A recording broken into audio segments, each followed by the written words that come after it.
The chest is one of the most iconic muscles for both men and women. And with its huge appeal to both sexes, you gotta know how to build it. As a skinny hard gainer growing up, I found the chest very difficult to grow. Everyone would always talk about how a muscle group like the legs is the hardest to grow, but mine grew fine. But my chest stayed with the sucked in aesthetic, aka zero muscle. But lucky for me, and I guess you too, through years of trial and error, I figured out ways to grow my chest even with bad chest genetics. And I'll teach you how to build your own aesthetic chest too. My name is Mario, I'm a certified personal trainer with a Bachelor of Science in Exercise Science. If you consume too much gym cell content or listening to steroid head bodybuilders with zero education, you were probably taught the fitness matrix lie of chest anatomy. And that lie is that the chest has 3 heads or 3 fiber types. This stupid bodybuilder doesn't know the anatomy of the chest. He's looking at 2 heads of the chest, all right? So let me give you guys a breakdown here. He's got 2 of them right, okay?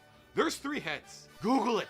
Google it. While he went to Google University, I did undergrad and 2 years of grad school in this field. And using my textbooks that I use across the best universities in the world, they all say there's 2 heads of the chest, the clavicular and the sternal head. When physical therapists test the strength of the pec major, they do 2 tests, one for the clavicular head and one for the sternal head. In any medical resource or any anatomy book, like the one I use in college, aka Netter's, which is the gold standard textbook for anatomy and is used in every medical school in the world, it states that there are 2 heads of the chest, the upper or clavicular head and the lower, sometimes people refer to it as the middle, the sternal head. So literally that 3 heads of the chest BS is wrong. But even from a practical bodybuilding standpoint, it's stupid. Bodybuilders added the 3rd head or the abdominal head to the very bottom of the chest, which is so dumb, it's insane. Look at your chest right now. What's the most developed part? I can say with 99.9% confidence, your bottom portion of your chest is more developed than the top portion. So why would you isolate or focus a lot of your training on a part that's way overdeveloped? Because there's such a big disparity with most lifters between their lower chest and upper chest. The upper chest is considered by many, and myself included, to be the most aesthetic part of your chest,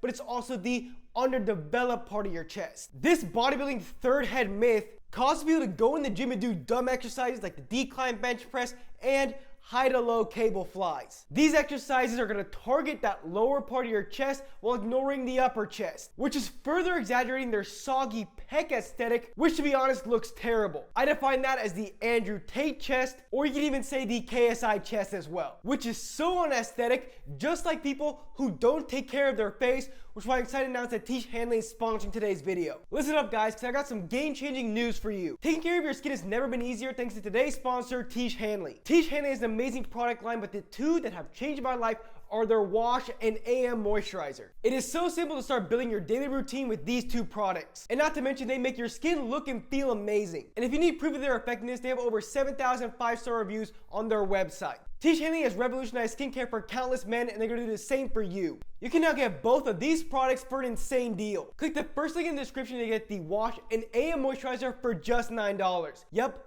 just $9. This is an exclusive opportunity to transform your skin and your confidence. Or at least do the bare minimum for your skin because it's just $9. You literally don't have an excuse anymore. Click the first link in the description or the pinned comment to start your skincare routine today. Trust me, you won't regret it. Thank you to Tish Hanley for sponsoring today's video. Last note about the chest anatomy before getting into the training tips is the chest actions. I'm a strong believer in the benefits of understanding what a muscle does for building muscle and performance. The pec muscle does internal rotation, adduction, and flexion of the humerus, aka this, and this. Alright, that was simple. Now, let's talk about growth. Keep in mind all these chest training tips as well as workouts for all the other muscles, plus the nutrition master plan, plus literally everything you need to build your dream aesthetic physique are all in my 90-day aesthetic body blueprint. It's where you get everything you need to build an aesthetic physique, plus you work with me and other athletic bodybuilders who are trying to build their dream physique. Be sure to check out everything you get from it by clicking the link in the description after you're done with this video. I'm going to state a lot of simple guidelines to train and grow your chest, but I am including 2 big personal tips that will guarantee you build an aesthetic chest that hardly anybody else will tell you about. First thing about building your chest is pretty obvious. You must prioritize it, which means hitting it first in your chest training. If you're a chin OG and have adopted my fitness philosophy of athletic bodybuilding, you would typically know I train shoulders and chest together, and I hit shoulders first and then chest second. But even though I hit shoulders first, typically, whenever I want to dial in my chest growth, I'll hit chest first, aka I swap the 2. And I'll do this for a few training blocks. A training block is defined by 4 to 6 weeks of the same training routine, as you want to give your muscles enough time to get good at that training block, but not completely completely master it. So for those of you who train the same workouts all the time, not only is it boring, but it's restricting your results. So overall, if you're watching this video, you probably want to grow your chest, so be sure you're hitting it first, whether you're doing my workout plan, which is shoulders and chest together, chest and triceps, chest and back, you name it, do chest first. Another way to prioritize your chest is to be training it 2 to 3 times per week with a weekly volume of 16 to 20 sets. Frequency matters a ton. What I mean by this, if you had 2 people, one who did 20 sets of chest in 2 days,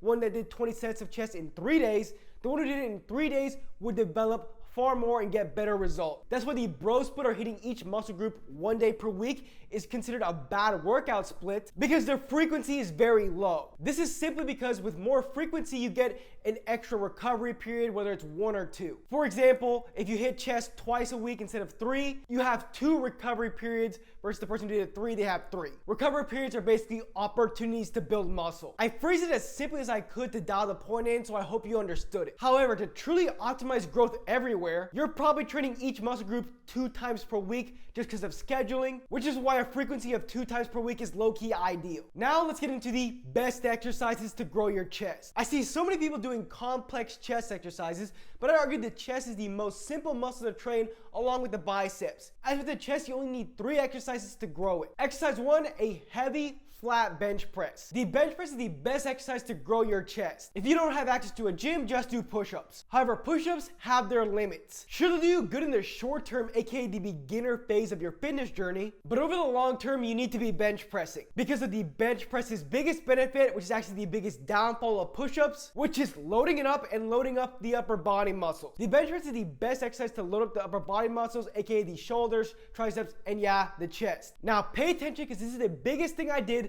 to grow my chest. The biggest mistake I did with the bench press is focusing solely on hypertrophy, which would be the goal, right? If I'm trying to grow my chest, I should be doing that, but let me explain, because I know it sounds strange. When I was a beginner, I listened to stupid gym advice, which funny enough was exactly like the one Hamza gives for building muscle. I would bench press only in the 10 to 12 rep range, and it was only my focus, and I was slowly gaining strength, but my chest wasn't growing. Through my experience, to grow your chest, you need a strong bench press. It took me 3 years to rep out 225 on the bench press, which is some kind of milestone, right? But why did it take me so long? It wasn't really because I was training bad. I guess it was part of the reason, because I was just doing 10 to 12 reps, but it was because I wasn't focusing on that. I wasn't focusing on building bench press strength. I would go in the gym and rep out 10 to 12 reps on my chest day on the bench press every time, because I was listening to dumb bodybuilders who said that strength doesn't matter really for building muscle. But when I focused on bench press strength and got stronger, my chest magically grew. And there is a magic rep range for those people who are like me, who are focused on building their chest but still want to build strength on that movement, aka people who are aesthetics focused, which is the 6 to 8 rep range. The rep range for building muscle is 6 to 12, but when you do 6 to 8, you're still in that hypertrophy rep range,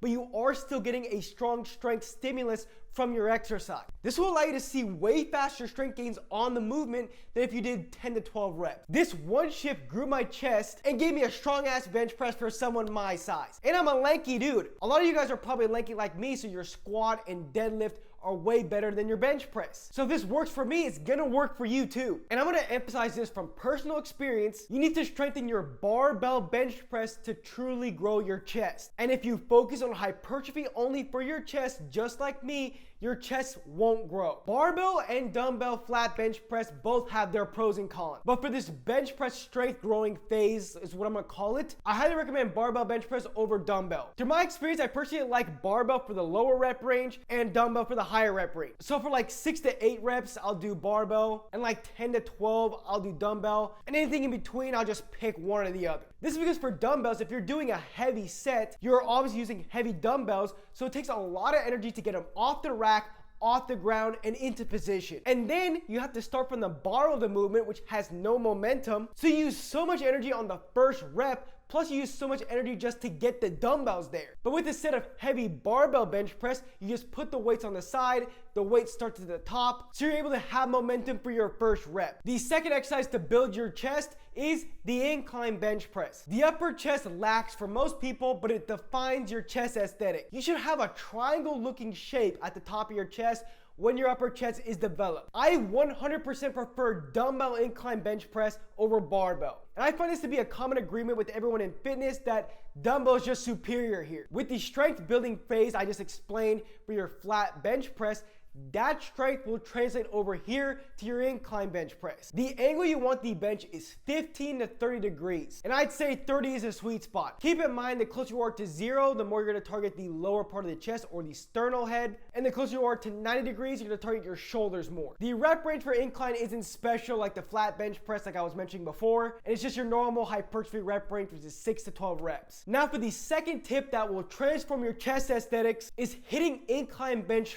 first, then you're hitting your flat bench press, which does define a lot of strength and conditioning guidelines, but for aesthetics focus, you want to be doing this. This not only prevents your upper chest from lagging behind, but also prevents your lower chest from being overdeveloped. This will give your chest a full aesthetic appearance versus a soggy looking appearance. However, I do have a guideline you must hit first before you're able to do this. This is not only for growth, but also clears confusion because you should obviously be doing your strength building flat bench press first, right? You are not allowed to hit incline bench press before flat bench press until you are at least flat benching your body weight 4 reps easily. That's my one guideline before you're allowed to do the incline bench press first or the aesthetics focused chest workout. Better phrased as hitting your chest for pure aesthetics. Even when you get to this point, make sure you're still hitting flat bench first for blocks of training, as variety is key. This will make sure you're still growing and keep challenging yourself, and it's important to keep improving your flat bench press strength as it's crucial. Regarding variety in your chest training and doing incline bench press first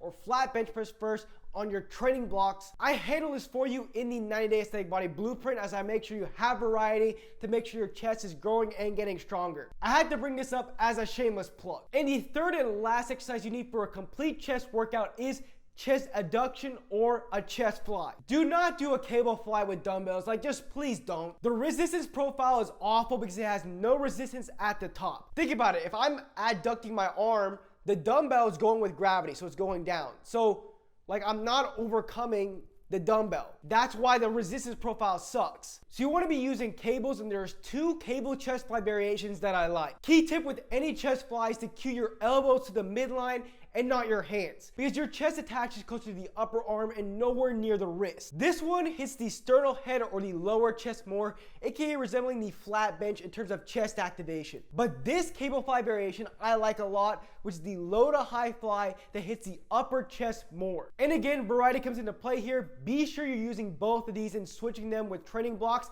because they're both awesome and they both have their place. So earlier I was talking to you about how I hit shoulders first most of the time and chest second, and there are so many reasons that I do this that will guarantee you build an aesthetic physique. And hey, I made an entire video on exactly why I do this and my workout split for aesthetics, so go and watch it, like right now. Click it.